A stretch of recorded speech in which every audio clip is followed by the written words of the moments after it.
I hope you all staying safe and enjoyed your holidays too. Welcome back my dear kids. With this happy note, we are entering into the next content of this lesson. So what lesson we are discussing about? We are discussing and learning about the lesson chapter 11, transportation in animals and plants. So before moving to the session, we'll have a quick recall of the content what we have learned earlier. Okay, so what do you mean by transportation? What is the necessity of transportation? So transportation is nothing but transferring anything from one place to another.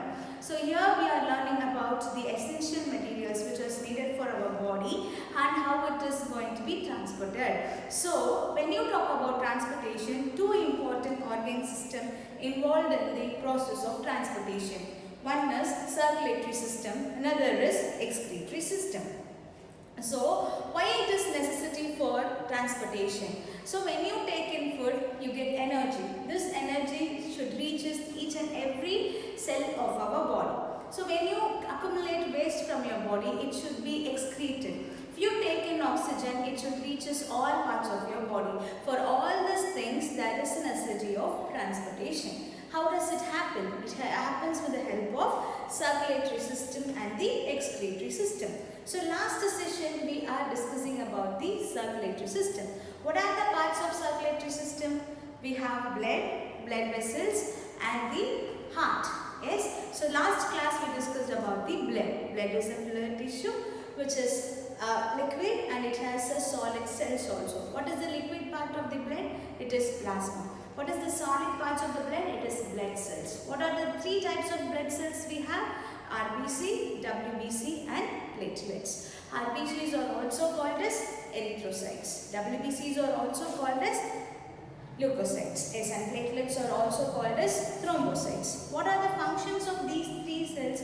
So RBCs, which gives red color to our body, and it is also called as oxygen board because it carries oxygen with the help of the pigment called as hemoglobin. This hemoglobin not only gives the red color pigment to our body, it also binds with the oxygen molecule and transfers this oxygen to all parts of our body. Okay, and what is WBC's function? It is the immune cell. Okay, it fights, it acts as a soldier in our body. Whenever you are prone to any diseases or infection, our WBCs will fight against it and it becomes a soldier of our body. And what is the function of platelets? When you got hurt or when there is a bleed, so this platelets which forms the thrombus clot and makes the blood to stop the bleed. Okay, so these are all the functions of cells, I mean RBC, WBC and platelets, and also plasma. Plasma is the liquid portion which contains protein, enzymes in it, which has the fibrinogen which helps in the clotting of blood. Okay, so this is how we saw in the last session. So today's class we are going to discuss about circulation. Okay, very important. You know what is circulation? Circulation is what? Something we are going to transport it from one place to another by the method of circulation. Okay. So here we are going to discuss about types of circulation. We have open and closed, which will not be in your book. I am just giving you an extra content. So when you talk about circulatory system, there are two types of circulatory system in the living organism. That is open circulatory system and closed circulatory system. In what cases you can able to see this open circulatory system? Can be seen in insects, mollusks, arthropods, or in these organisms you can able to see the open type of circulatory system. What do you mean by open type of circulatory system? See, it is nothing but blood is getting pumped. Here they have fluid called as hemolymph. Heme means you all know it's blood. Lymph, this hemolymph is lymph is nothing but the interstitial fluid. Okay, interstitial fluid. Here this organism will not possess the blood vessels. The main thing is these organisms, the organism which has the type of open type of circulatory system will not possess the blood vessels. Got it? So this these organisms will also have heart where the blood is pumped by the heart into the body cavity. Got it? It is pumped by the heart into the body cavity. Fine.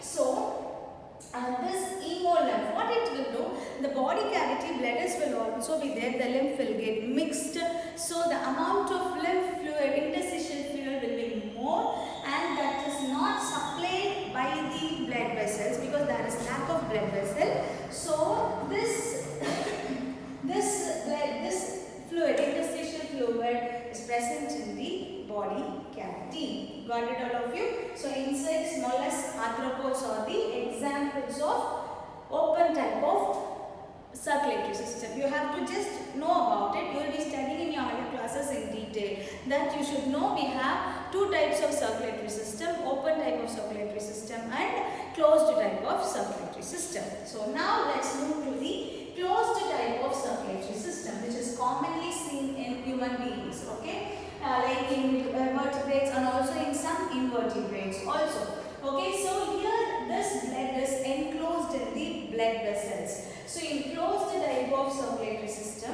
the blood, here it is, blood is enclosed in the blood vessels. Okay, so interstitial fluid and the blood will be getting separated because this blood is seen in the blood vessels where the interstitial fluid is being separated from the blood which lies under the blood vessels. Okay, so the here also blood is pumped by the heart instead of body cavity. It will be pumped into the blood vessels. Are you all clear with this?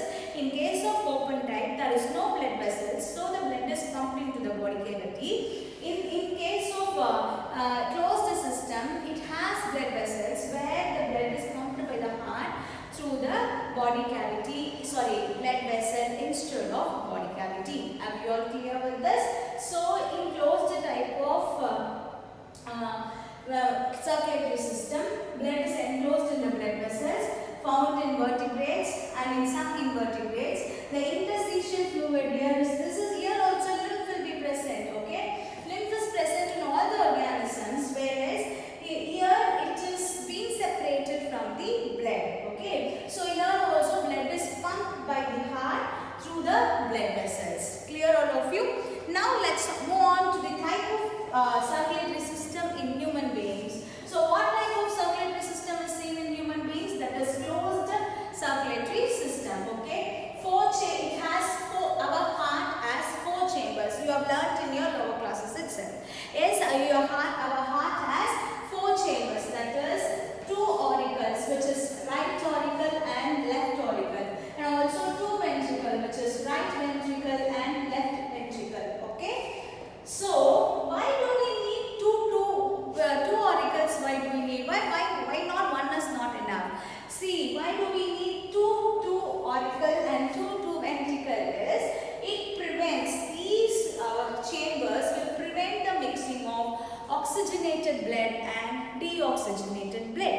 What do you mean by oxygenated blood and deoxygenated blood? Oxygenated blood also can be said as pure blood.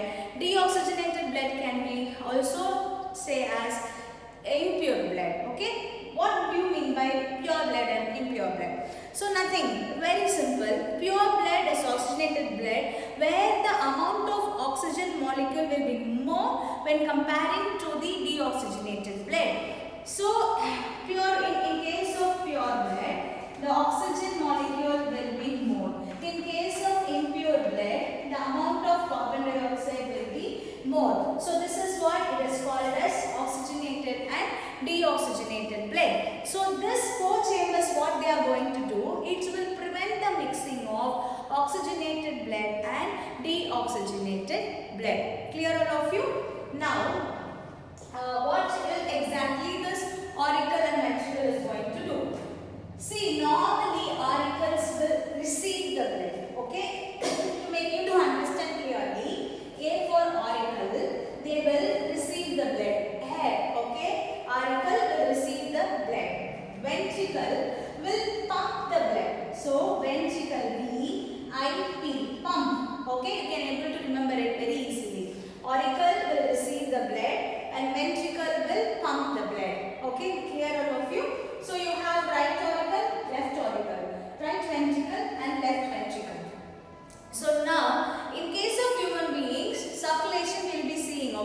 the next class. Here now, it takes place in double circulation method. What do you mean by double circulation? Yes, let's move to that.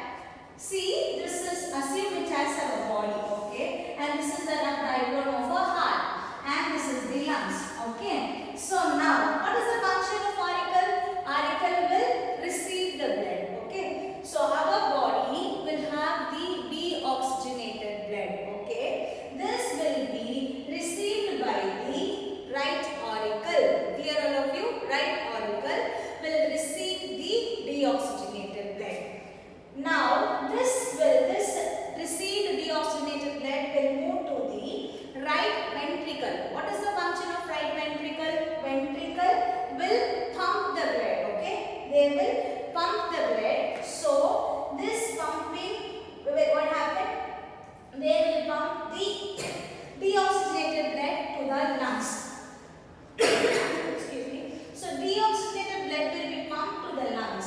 So, what is the function of lungs? So, lungs is the place where the exchange of gas is going to happen, because we receive oxygen by the process of breathing. Yes or no? So, when we breathe in, we take in oxygen. The exact exchange of gas will take place in the alveoli, where the oxygen is transported, right? So, now this body, from the body, deoxygenated blood is moved to the right auricle. From right auricle, it is moved to the right ventricle. Right ventricle will pumps the deoxygenated blood and send to the lungs. Where this deoxygenated blood, the amount of oxygen is less. Once it reaches the lungs, it will be filled with the amount of, oxygen. The more amount of oxygen it gets filled, and now it becomes oxygenated blood. This oxygenated blood will be received, because auricles will receive the blood, okay? Will be received by the left auricle, and then it will move to the left ventricle.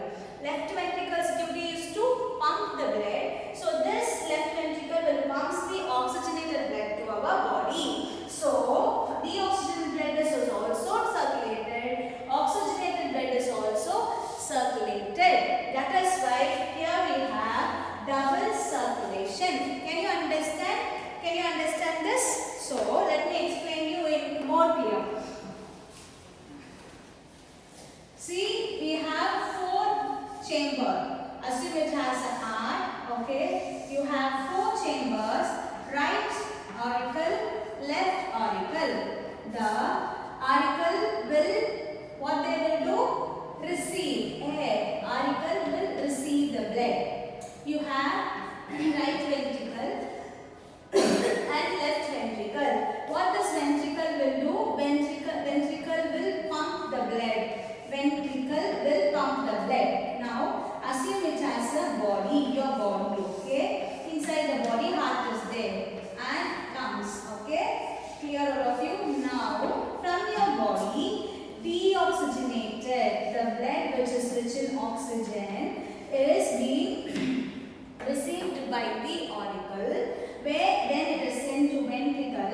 This ventricle will pump this deoxygenated blood to the lungs to be getting oxygenated. So once it is sent to the lungs, here it is the site of exchange of gas.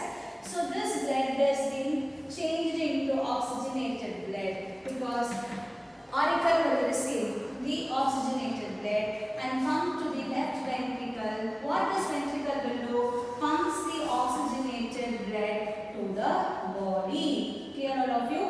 This is the double circulation which is taking place, and also we close the circulation which is taking place in our body. Are we all clear? So circulation we have open and closed type. In case of open type, there will not be any blood vessels. Instead, this interstitial fluid will get mixed with the blood and seen in the body cavity. Okay, all these things are connected with the blood vessels. So blood vessels, when we talk about blood vessels, we have arteries, veins and capillaries, which are thin, which are thick and which are very, very tiny in nature.